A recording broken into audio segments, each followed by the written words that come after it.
I'm Janice Edwards. Coming up on Signature Silicon Valley, we're talking with the new president of the Black Chamber of Commerce, plus an interview with Kramer Herzog, documentary filmmaker for Eye of the Storm.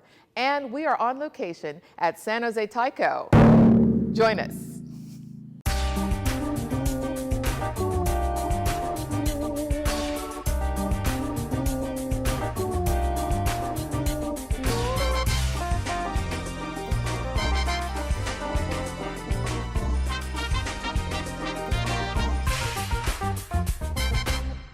Welcome to Signature Silicon Valley. I'm Janice Edwards. We are on location at the Silicon Valley Black Chamber of Commerce with President and Executive Director Carl Davis Jr. Carl, I should say welcome back because you started the chamber years ago. Yes, I sure did, and I really feel blessed that I was able to be a part of the chamber back in around 1990 or 91, and the visions that I had then. I mean, to be able to come back now and sort of complete some of those visions, I just feel it's divine. Well, it is certainly an incredible appointment, divine appointment, as you say. But amid many challenges, the economy has really impacted, especially a lot of black businesses in the area. So what are your plans for helping support the businesses that are in need? Yeah, the first thing we have to do, I mean, coming back, I was in a process of assessing the situation. And the first thing we have to do is identify the businesses here. I mean, there's no specific numbers that I know of. If someone hears this and they know, tell me, because we have to identify where the African American businesses are at. Then we're going to connect with them, and then we're going to survey them, because we want to be the type of chamber that provide needs that they want. We don't want to just come up with a solution that's not the solution that they need. Having said all that, though, there are some generalities that we know.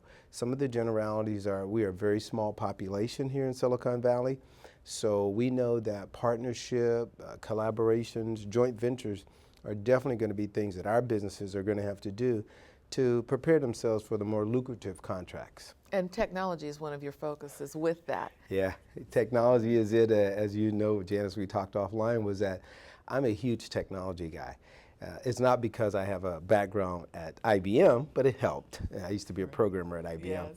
But I'm about using smart devices, cell phones, pads, and doing business using those devices, I believe is a way that it's like the new equalizer. You know, before Definitely. when the websites came out, you could have a nice website and you may be a 1 or 2 person company, but you could look huge. Yes. Yeah. Right. So now so many people are doing their commerce in that way.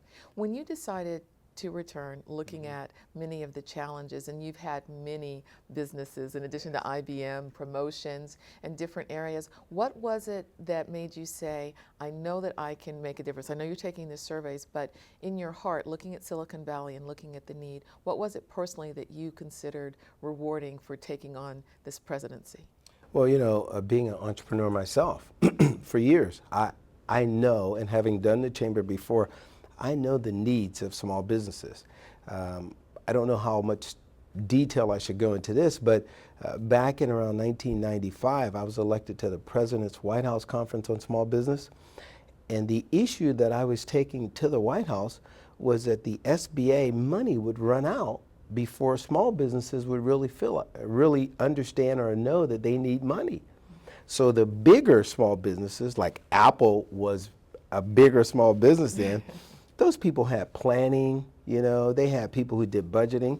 So they would apply and get almost all the SBA money. So a small business in around September and October realized they need $20, $50, $100,000 to do payroll or whatever they may need. The money's all gone.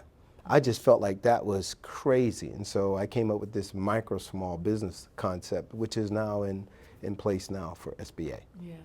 And the incubator program is another one that you're reviving. Yeah. Explain how the incubator program works, because this is a great opportunity for businesses that need some support to get it and then move out of the incubator once they grow. Yeah, I think the concept is kind of straightforward. Around 1995, 96, we started here in the chamber, the first incubator for a chamber of commerce. We had 12 offices, and the whole concept is before you go out and pay retail rent in a city, you're to come into the chamber and incubate, where you actually pay less rent, but you do pay some rent. We teach you that. You got to learn how, like your kids, Right. you have to teach them how to, All you know. the business basics, this plan, Yes. the forecasting, all of that. Yes, all the planning, and we gave them technical assistance to help them. We gave them shared secretarial help, so they had like the computer systems all around. So it's basically a way for you to practice your business and do your business amongst us in the incubated sort of stage before we let you go. And it's usually a 2-year plan. And that's We great. still have some offices available too. Oh, that's good. Good to know. And I know you're also reaching out to membership too. So this is Yes. Prime Membership Month. We'll mention that Yes. as well. We'll have information at the end of the interview for contact for Yes. that. One of your goals also is to have Silicon Valley extend more business into South Africa. You've visited South Africa before. Why in particular South Africa? Yes, I believe doing business abroad is going to be huge for us. South Africa just happens to be one of the places. We're actually studying how to do business now in the Caribbean. England, and in the Far East. I mean, people don't normally think that that would be something we would do, but that's where I'm coming from a chamber perspective, that our businesses have to be desired not only in our own community, but in all communities. Yes, very important. Do you feel that the Black Chamber has a good rapport with the Chamber of Commerce and the Hispanic Chamber, or how are you fostering relationships there? I know you're just in about 6 weeks in, right? So a lot to do. Yeah. But how are you doing with that so far? I've met with the Matt Mahood, who's the executive director of the Silicon Valley, Yes. San Jose Silicon Just Valley had him Black on Chamber. last You month. had him on, and I saw him on your show. Thanks for watching. Appreciate that. And I've also met with Dennis King, who's been just wonderful, introducing me to different people here in the area, because Dennis has been around for a while. He's the head of the Silicon Valley Hispanic Chamber of Commerce. I think the numbers, if I get these numbers right, we're about 2.5% of the population. Hispanics make up about 26%, and Asian American make up about 29%. It's important that we learn to work together for our businesses to be successful.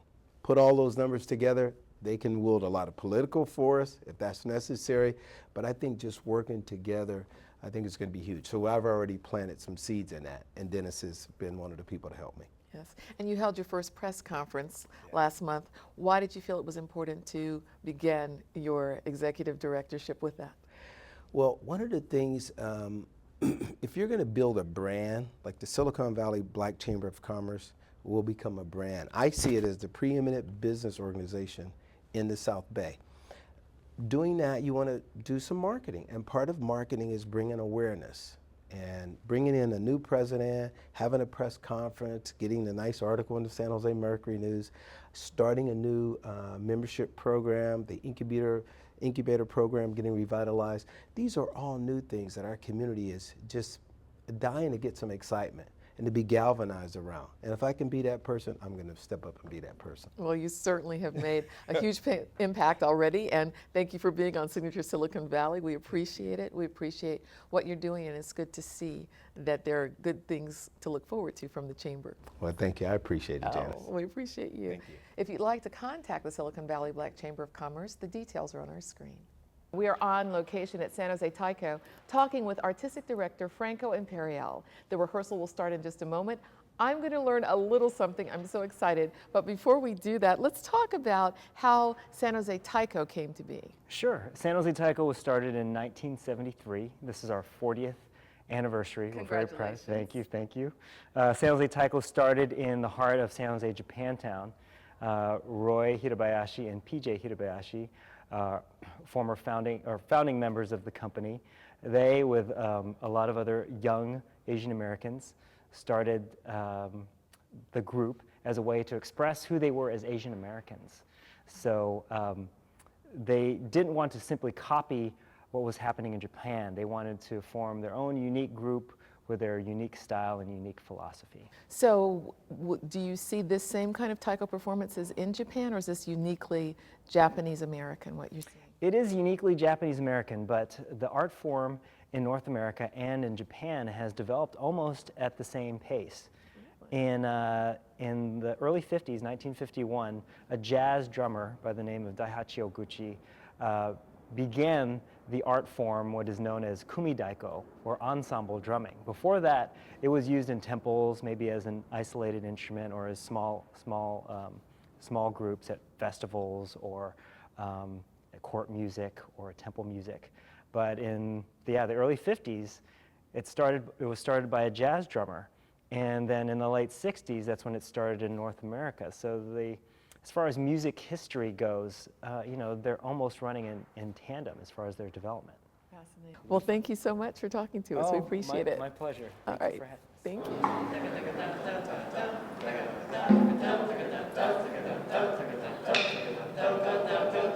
Lisa Uemura is the executive director of San Jose Taiko. She's been with the organization for 15 out of the 40 years that they're celebrating. And she has a unique history because you started with Stanford Taiko. Correct. Yes, you did your homework. I was a freshman, just going to the orientation, and the Taiko group that they had there did a performance, and I was completely flabbergasted, blown away, mesmerized, all of those things. I mean, I saw it and I was like, I have got to do that. So I was there for 4 years, of course, as I did my undergraduate studies. I played with them those 4 years, and then soon, right after I graduated, I auditioned for San Jose Taiko. Interesting. So what was your career path going to be? What was your major? My major was psychology, and this was supposed to be, sorry, Mom and Dad, this was supposed to be a 2-year break between undergraduate and graduate school, but you know how life happens. Yes, you're an artist, yes, and you're doing what you love, and you're Exactly. making money on it because you're the executive director. So Mom and Dad are probably okay with it Yes, by now. no, they have come to peace with it. Yes. Well, for people who are unfamiliar with Taiko, what is it that you tell them to help them understand the artistic form of this? Well, we like to first explain that the word taiko means drum. It's the Japanese word for drum, and that means all types of drums in Japan. Like, it could be Western drums, it could be Latin drums, but in North America, that term has come to mean specifically the Japanese drum. And also refer to the art form of kumidaiko, which is ensemble drumming, which is what San Jose Taiko does. So we take a lot of different taiko, different sizes, different shapes, different builds, and we put them on stage together to create an ensemble that performs the drums live on stage. That's what we do. And what we like to explain specifically about San Jose Taiko is we really incorporated a lot more movement than had previously been part of the art form. So we are commonly described as dancing with drums. So there's a lot of choreography. Our group philosophy of put the group first and how to present the ensemble really comes across. So there's group cooperation, teamwork, and discipline that's all evident in the way we play. Is there a company philosophy in addition to that that you make sure to adhere to for the students who come? Oh yes, from day one, all of our students are taught the 4 principles of San Jose Taiko philosophy. We have attitude, which is the mental aspect, of course, respect, not only for ourselves as artists and the drum, but respect for the tradition of what has come before us that makes what we do today possible. There's beginner's mind, which is part of that, which means no matter how long we've been playing the art form, we constantly want to improve. There's never a point where we consider ourselves experts or we're done with our learning. There's always something to be gained. Then there is ki, Ki. This is the energy, life force energy. Also, we can equate it to the emotional side of Taiko. It's the way the emotions we try to project through our music and share with our audience and with each other on stage. Third is kata, K-A-T-A, and this is the form or the stance, the way we use our body. So basically the choreography or the visual aspect. And then the last one is musical technique, which is the aural or what you hear. So it's a lot of the how-tos. How fast do we play? How quiet can we play? How loud? How do we hold our drumsticks, and how do we strike the drum to get the best possible sound? So how many people do you have in the ensemble? We have 18 members of our performing company. That's our adult performing company. As students, we have about 70 youth in our junior Taiko program, the longest running Taiko program in the nation. Oh, wow. At any one time, we have about 16 to 20 adults that are taking our adult recreational class. And then we have lots of general public that come through the one-time workshops or classes that we offer throughout the year. Congratulations on this anniversary, and thanks for letting us come hang out today. No problem. All right.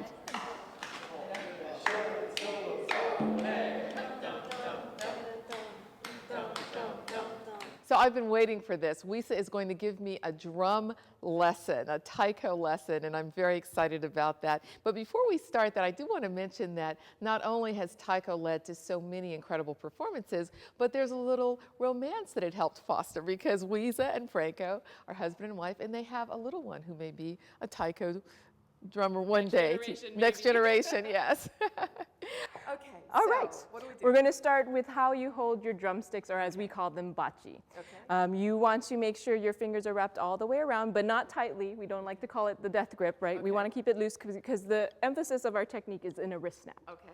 So it's not about how strong you are or how many muscles you have. It's about how you incorporate the physics and the momentum of your entire body. Okay. Then we're going to start from our feet up, and we're going to take a nice wide stance, wider than shoulder width apart, and we're going to actually stagger our legs so that the left foot is a little bit in front of the right. For us, this just gives us more stability for all of our movements, so that all of our power is coming from a very strong centered place. All right, then of course there's things like posture. We want to make sure we're nice up and straight. A lot of people tend to lean forward, but we want to keep our upper body straight up and down. And then last is the way we extend our arms into the air. For us, the bachi is an extension of the arm, so we want to keep our arms as straight as possible. And we want to make sure we don't bend the bachi backwards, which is really easy to do, surprisingly. Right? And what we're going to do to create our first strike is we're going to simply, I will do it first, we're going to bend our elbow and let the butt of the bachi, the bottom end of the bachi, come towards the drum, and then at the very last moment, we're going to snap our wrist. Exactly. Okay, so let's try right hand again. Okay, right hand, and we say so re, and we strike. Okay. So re. Nice. Now left hand. So switch. Okay. So re. Okay. Now we're going to alternate right and left, and we're going to get a little bit faster until we get to a drum roll. Okay. All right. Here we go. Right hand up. Okay. So re. Hop. Left. Hop. Hop. Left. And right. And left. Faster. Right. And left. And right. Left. Right.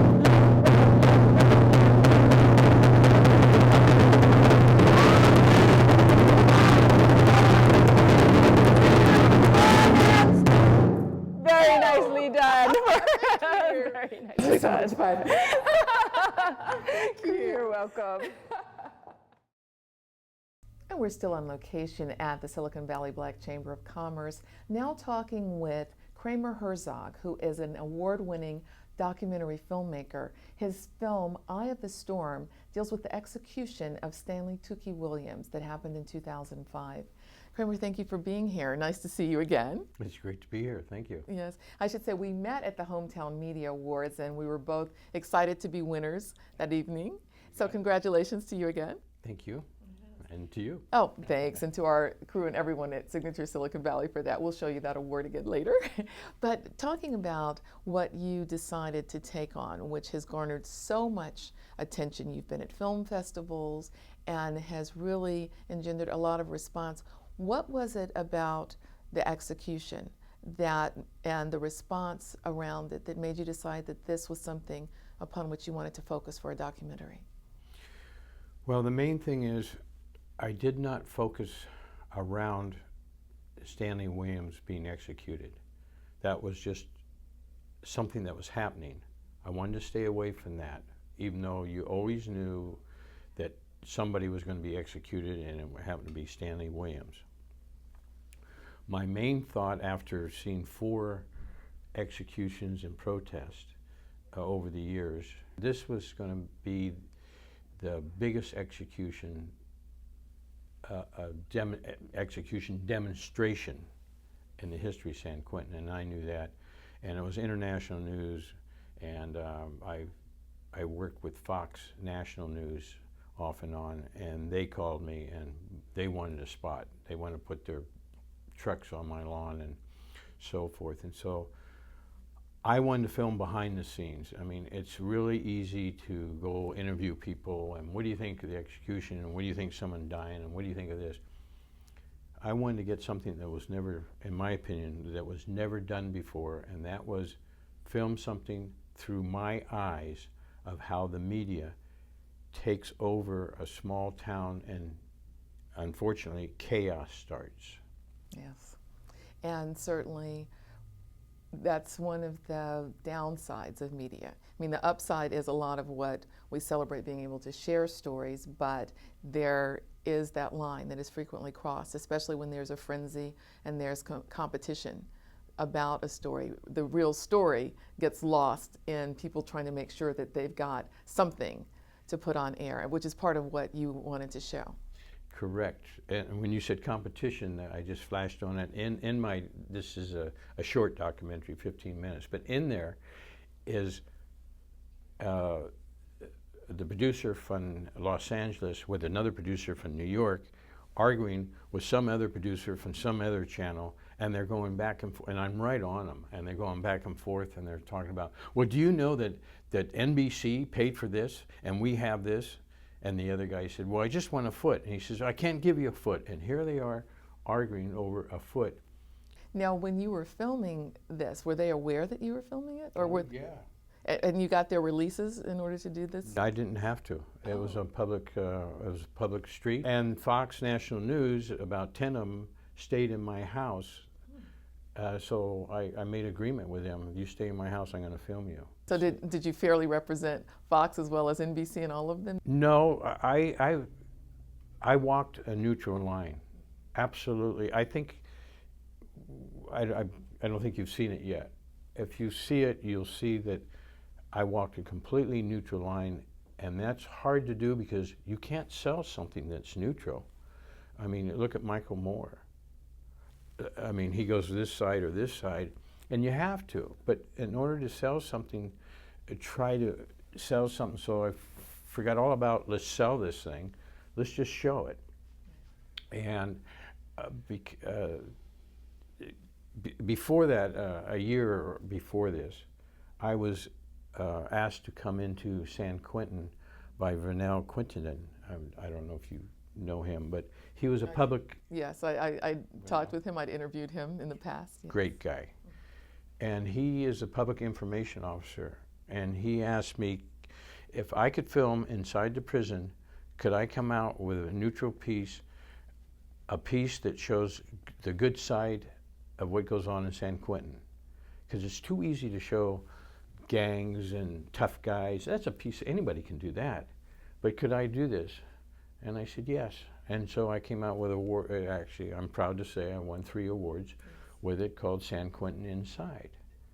And they were just short pieces, so I already had a background. So on this back to Eye of the Storm, I stayed completely neutral. Right, and we're going to actually take a look at it because I have seen parts of it, and we're going to take a look at part of Eye of the Storm right now. Decades, you may have heard a number of celebrities speaking out on our air and on this channel regarding this case. A couple of them have been on today. We need to get in right Make sure that these protocols are effective. Just pushing the positivity and medium was only right for us to connect. I appreciate y'all for being here, supporting us, and giving us all this media time. Governor Schwarzenegger do the right thing. Let me ask you, what do you think of the atmosphere up here on this? It's kind of strange, isn't it? here around San Quentin. Yeah, where we are now, yeah. It's ghoulish. Yeah, that's a good way to put it. It's ghoulish. I'm waiting for someone to be put to death. Or Yeah. not put to death, and it's almost weird. You know, let me just describe the scene a little bit here. There's, probably 200 media ghoulies around, Right.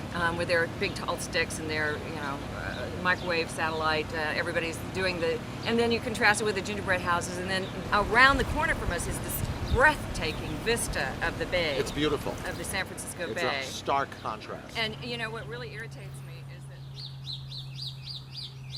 that a lot of times people come through here, and when there is an execution, they've got to find a place to park, and they can't park in the street.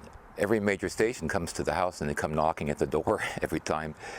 And sometimes, with their schedules, they come early in the morning, and one time I remember that they promised that they wouldn't come in the wee hours. So we were sleeping, and it was about 4:30 in the morning, and I heard this generator going. So I get up and I go outside, and then there's the van parked in our driveway with the motor running, and no one's there. So I just went in the van, and I reached in and I turned the key off to everything, and then went back to bed. When the guy got here later, he probably, I don't know what I shut off, but he was concerned. And of course, we also want to mention that Eye of the Storm won the Creative Award. Yeah, the Creative TV Award, which is, I think that really was a big deal for me. That actually really was. I was there, a finalist the year before of, San Quentin Inside. and then to be to me to be honored to be a finalist. And I really didn't have. I thought if anything I might get the Citizen Journalist Award, and I had. So when I did not, I just okay, nothing. Enjoy, and I was just shocked when I got the Producer of the Year award. Well, congratulations again. So well deserved for this. This is an important work, and it's thought-provoking, and hopefully will make people re-examine a lot of the motives and actions that are taking place in the midst of what is one of the most horrific things to experience in many ways, which is, it actually changed your opinion, your view about the death penalty. Tell me a little bit about that. It did. It actually did. I went into it completely neutral. I mean, really, I wasn't pro, con, nothing. I just went in there as a reporter, and I stayed neutral. And after 6 years later, it took me 6 years to put this all together. I talk about what happened 6 years later, and I talk about if I do it again. And then we had a screening of it, and at that screening, Pam Cook from Fox, myself, and my editor, and it was a full audience, and there were a lot of protesters that came to the screening, and a lot of peace activists that came, and they said, how do you feel now? And I didn't even hesitate. I said, I'm against the death penalty. Absolutely. Did you know at that time there was Proposition, I believe, 34 going on? Yes. About that about right. Ending the death penalty? Yes. This would have been a good piggyback for whoever's ahead. Well, the ex-warden was ahead of that, but it would have been a good piggyback to jump on that, on this documentary for that. There was a lot more to it, and certainly what you've shared will continue the debate and the education regarding this. And I want to thank you so much for joining us, and thank you for bringing us the work. If you'd like to know more about Eye of the Storm, details are on our screen. And that's our show. I'm Janice Edwards. Thank you for putting your signature on Silicon Valley. We hope that you enjoyed the show, and we look forward to seeing you next time.